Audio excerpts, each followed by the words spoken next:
William and Kate are back to work after a holiday with their kids. And it really sort of put more structure to what these royal visits are meant to be, what the purpose of them is. And I thought this was just a great way for them to, refresh the royal family in a way, sort of, give it renewed meaning in a modern world. Plus, The Crown is back and Megyn Kelly slams Meghan Markle. Pick and choose your battles. People, they love to passionately dislike Meghan and Harry. And I feel like the woman could, like Megyn says that she makes breakfast for her family, and somehow that's, negative. And so, some people take offense to that. Plus, royal author Gareth Russell breaks down his new book, Do Let's Have Another Drink, all about the Queen Mother. She felt a great amount of grief for William and Harry that they lost their mother. She's very, very clear about that. But in terms of how the Queen Mother and Diana's relationship was at the end, it was one of mutual dislike. We've got that plus so much more in today's Royally Us. Hello to our fellow royal lovers and welcome to Royally Us. I'm Christina, that's Christine. Welcome to another big week of royal news. Actually, not so big week of royal news. It's a little quiet. Well, we say that, but The Crown comes out, the new season, and so I know there's a lot of gossip on the way. There's going to be, next week is going to be chock full of stuff. We actually are going to sit down with Andrew Morton next week. So, of course, he's a consultant on The Crown. He's going to be featured in season 5 of The Crown. So there's a lot to discuss with him as well. But before we get to all of that, let's see what you guys had to say about last week's show. Simone says, I always find it funny that King Charles was allowed to talk about his parents being horrible, but Harry is not allowed to say anything because he's betraying the family. Does that make any sense? No.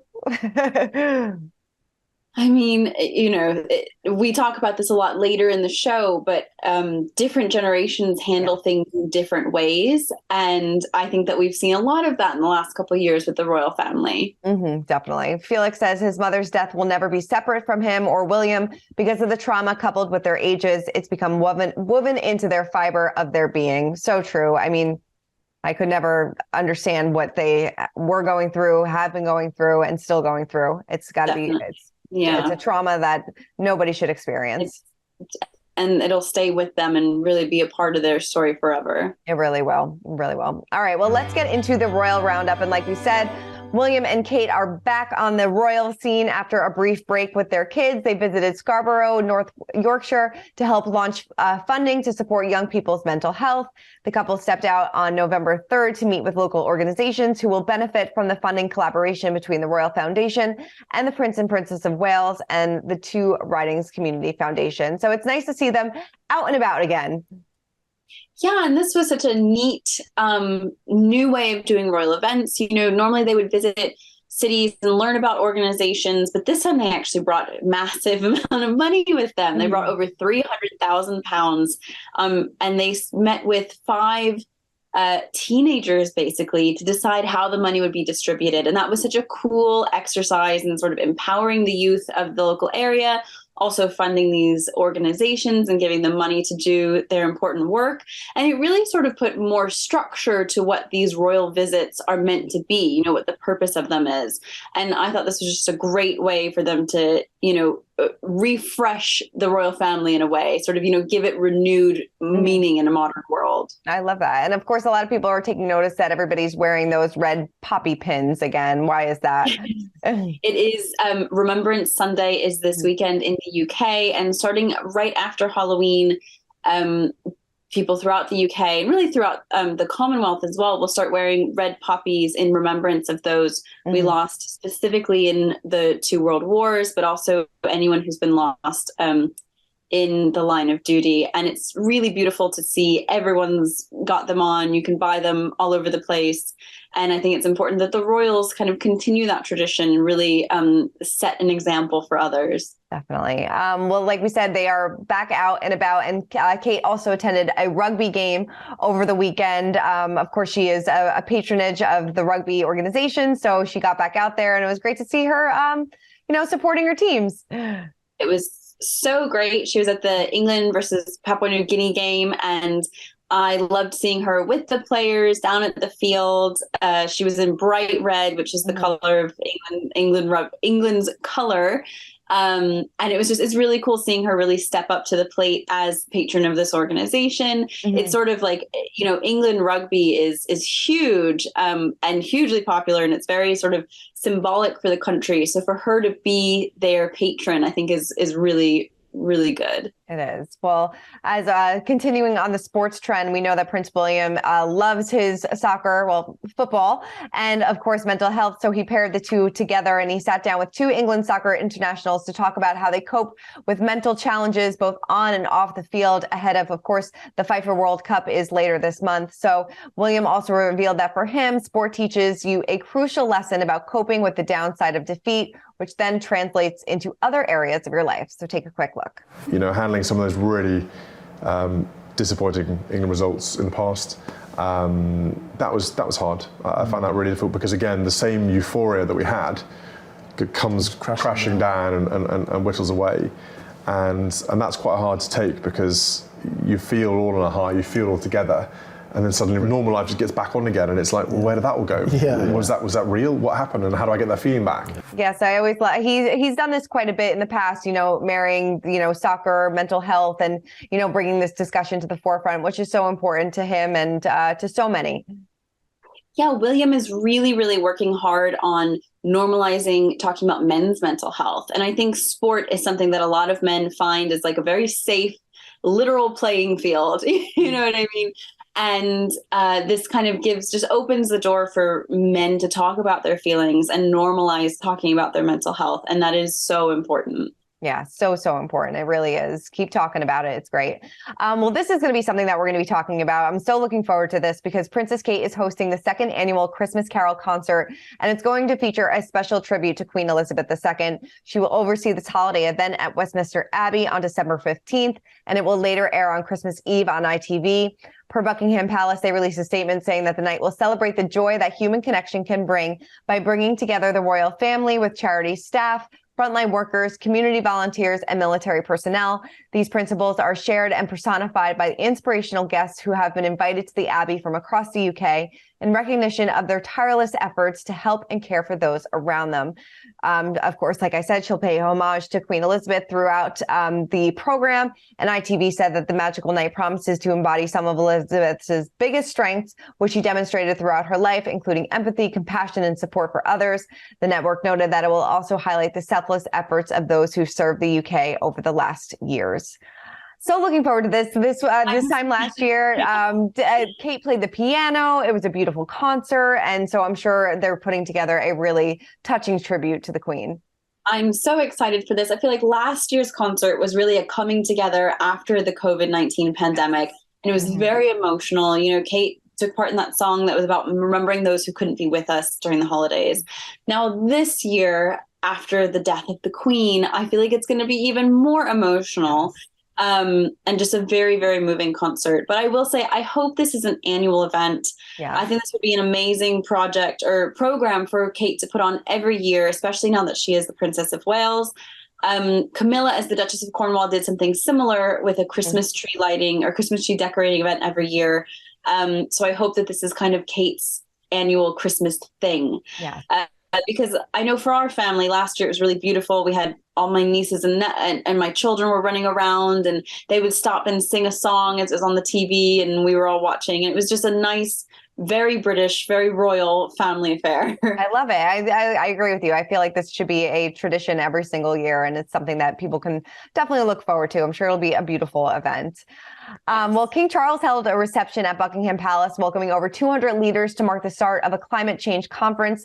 The celebration commemorated the end of the UK's presidency of the 26th UN climate change meeting, abbreviated as COP26, which was held in Glasgow, Scotland last fall. Well, this reception signaled the start of the next cycle, which begins in Egypt this weekend. So the get-together was held to discuss sustainable growth, environmental strides made since COP26, and the next steps in the fight against climate change. So a lot of people came here, but it doesn't seem like the king is going to be making that trip to Egypt, though. It was interesting. There was this whole big story that Liz Truss, when she was prime minister, told King Charles that he couldn't go. I'm not sure that's really what the conversation was. Now we have a new prime minister. And so I think the conversation has just been that Charles won't attend. However, these causes are one of the, I think, the most important causes to him is climate change, environmental impact, how we can sort of protect the earth and, make these changes moving forward. And I think that Charles being so passionate about these really connects him with the younger generation who are also hugely passionate about climate change. So I think it's great that he was still able to be a part of it without actually being a part of it by hosting this reception. Yeah, definitely. All right. Well, Prince William's prestigious environmental award released, the Earthshot Award released the list of 15 innovators in the running for the 5 Earthshot categories this year. So over 1,000 solutions were submitted for the second Earthshot cycle, a 30% leap from last year. And the winners, of course, will be announced during a ceremony in Boston next month, which Prince William and Princess Kate will be attending. So the 5 winners will receive a $1 million grant to scale and accelerate their project goals, plus support from the Earthshot Network for help along the way. I can't believe this is just a few weeks away. No, that can't be right. No, right? No. I know. It's not almost December. No. It's crazy. I know. I'm really excited about it. Last year's award ceremony was really glamorous, really, top of the line. So I'm excited for this year. I think bringing it to the US and just sort of expanding the network and getting the award noticed by, more American audience is great. I'm really excited for this. Definitely. And something else people are excited about is The Crown. By the time this program airs, the episodes will be out. So there's going to be a lot to get to. But so let's spill some royal tea. And this is actually interesting. So Imelda Stanton, who is going to be playing Queen Elizabeth in the next 2 seasons, said that that people on set found it hard to work after the Queen Elizabeth's death. She told Entertainment Tonight, "We filmed the day after the funeral, and I felt it was difficult for the other people looking at me because we have a lot of supporting artists, and they were all looking at this act of playing the person who had been buried yesterday. So it was odd." She said that, The Crown did pause filming for a little bit after the Queen's passing. And she said, "Everyone was extremely sad. And I know I was very inconsolable that evening. My reaction surprised me. Of course, I would feel something, but having lived with her very closely for 2 years, it felt strange." I would imagine that would feel kind of strange playing that character. And then she's no longer with you anymore. Yeah, it's got to be odd. Especially since Imelda is playing her in sort of her most recent iteration, Yes. The older woman with the gray or the white sort of fluffy hairstyle, it's almost seeing the person that you are every day at work has died. Right. And I imagine that would have been very specifically upsetting, a very special sort of upset. But yeah, we're all very excited, very interested to see this new season of The Crown. I can't wait to get into it. Can't wait to get into it. It's gonna be good. It's gonna get a lot of people talking, and that's exactly what we're gonna be doing over the course of the next few weeks. But this story actually got people talking too, because Megyn Kelly did not hold back about her issues with Meghan Markle. During a new episode of the Megyn Kelly Show podcast, she questioned the way Meghan refers to her husband Harry. She said, "We get it. You bagged the gorilla. Congratulations. You got the big bear, and you want us all to know." Yikes! The comments came one day after Megyn offered a glimpse at her home life, with Harry saying, "I make breakfast for all 3 of them. It's very important to me. I love doing it. To me, it just feels like the greatest way to start the morning." Yeah, I guess she doesn't like that Megyn keeps referring to Harry as just her husband. I don't know. Pick and choose your battles, I guess. It is pick and choose your battles. People, they love to passionately dislike Meghan and Harry. And I feel like the woman could, like Megyn says that she makes breakfast for her family, and somehow that's, negative. And so, some people take offense to that. But, if she called him Prince Harry every day, she would get, haters on one end. If she just called him Harry because that's her husband's name, she gets Megyn Kelly, lambasting her on a podcast. Right. You can't say or do anything right. we've talked a lot about how, Megyn says things that sometimes we don't agree with, but I don't really agree with Megyn Kelly on this one. I think we could just let this one lie. All right, well, let's break down our royal rules, and to help us do that this week is Gareth Russell. Of course, he's the author of Do Let's Have Another Drink. This is a brand new book all about the Queen Mother. We love having Gareth on. He's so great. This book is wonderful. So here he is talking all about the Queen Mother's life and her interesting relationship with Princess Diana. Take a look. Excited to chat with you. Congratulations. The book is out. Do Let's Have Another Drink, all about the Queen Mother. It is an absolute fantastic read. So why did you want to take a deeper dive into the Queen Mother's life? Oh, thank you so much. It has been sort of incredible how I've been very grateful with how it's been received. I grew up, I was young when the Queen Mother was in the final stage of her public life, and my late grandmother adored her and used to tell very funny stories about her. There was a sense of her, the mischief and her enjoyment of life. And so when I was thinking about what to do next, I just finished a pretty serious book. I thought, well, everything around us at the minute can be a bit grim, and maybe it'd be quite interesting to look at a figure that had a sort of zest for life and to write a book that's a little bit of a different way of writing a biography. This is 101 anecdotes.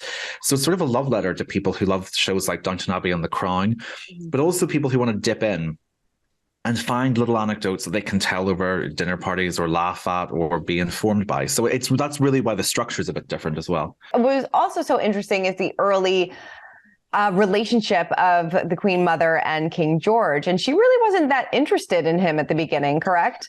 No, there was this sort of weird myth that grew up based on gossip that she actually was secretly in love with his elder brother. And in fact, what I found out, being able to access diary records and letters from the time was the exact opposite. She was not interested in marrying a royal at all.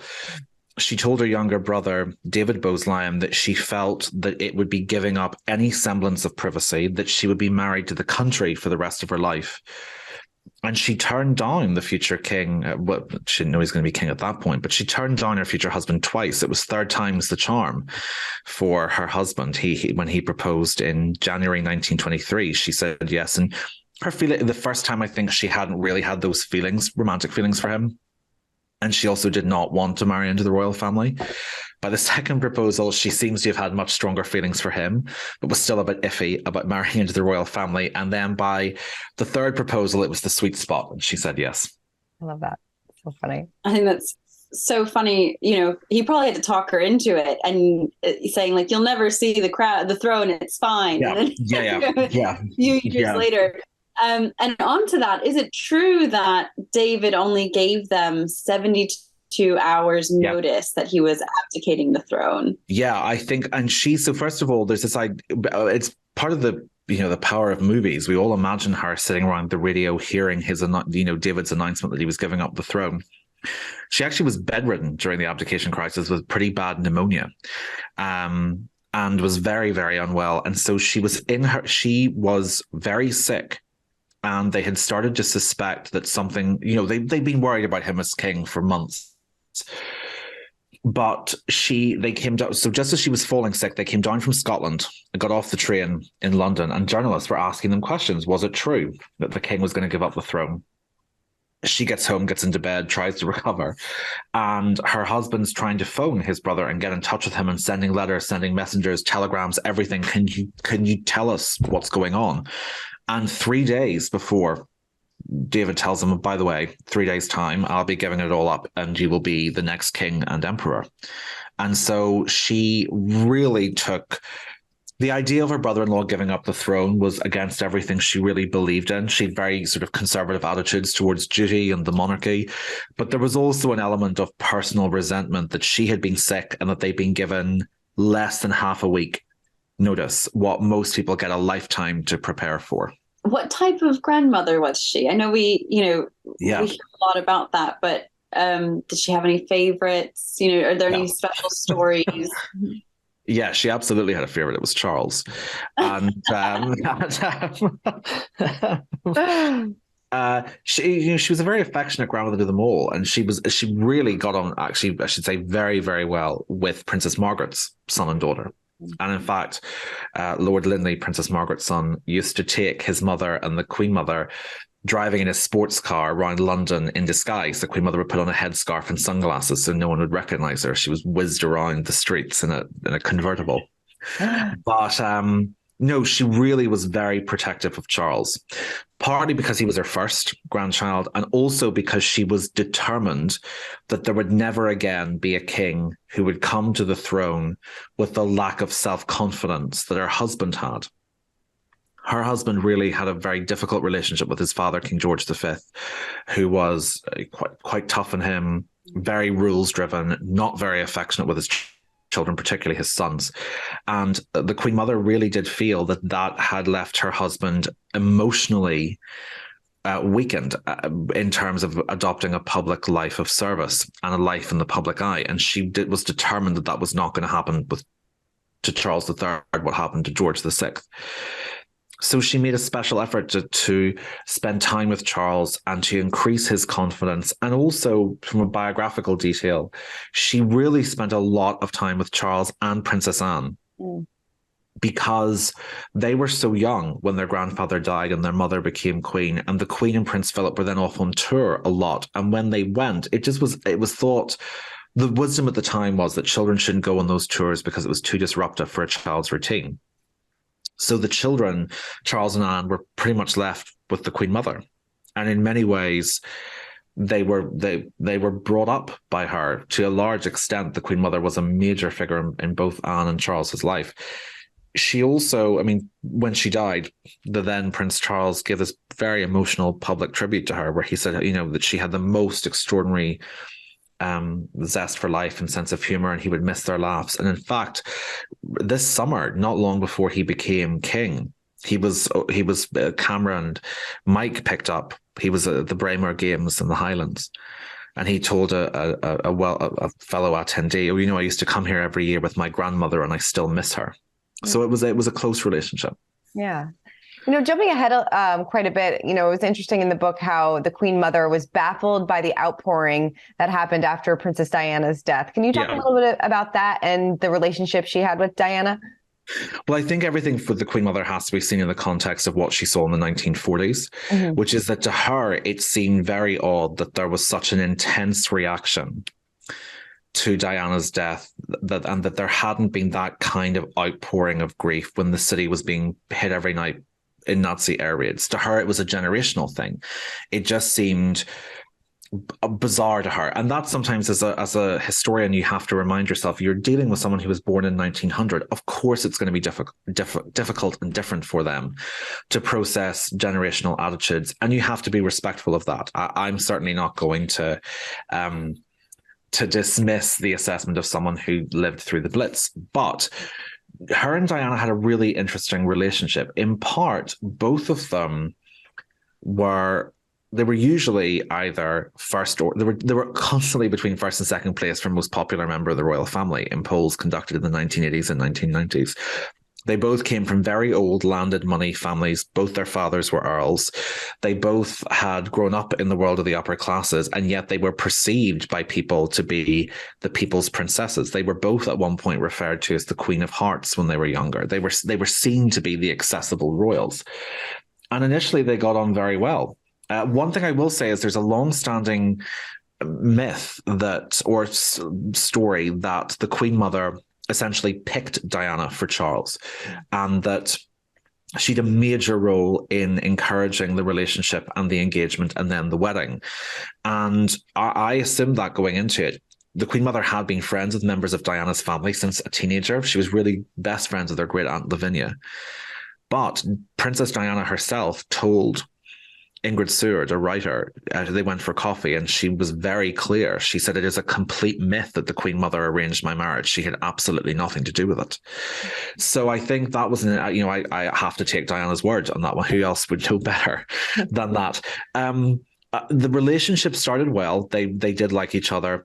The Queen Mother gave Diana that very famous huge sapphire that she wore when she danced with John Travolta, and also wore for the revenge dress, as it's famously known. They were fine up until about 1989, 1990. And in 1990, Diana started to feel at the Queen Mother's 90th birthday, she started to become convinced that the Queen Mother didn't like her and that people were whispering in the Queen Mother's ear against her. Whether that's true or not, I can't be sure. But the relationship then really starts to disintegrate. The Queen Mother did say that she felt Diana lied on occasion. Diana, by about 1994, was referring to the Queen Mother as the chief leper in the leper colony. And so the relationship was not a good one. And after the Panorama interview, the Queen Mother never had no time for Diana at all. That to me was particularly tragic because, of course, we now know the way in which Diana was misled by Martin Bashir and by, we were now starting to see how that interview was put together. But the Queen Mother and Princess Margaret were both mistakenly of the opinion that Diana had organized the whole thing and had done it on accurate information. So by the time she passed away, the Queen Mother was not sympathetic towards Diana. Princess Margaret actively, intensely disliked her. And Margaret, in fact, stopped even using Diana's name. She just referred to her as the girl my nephew married.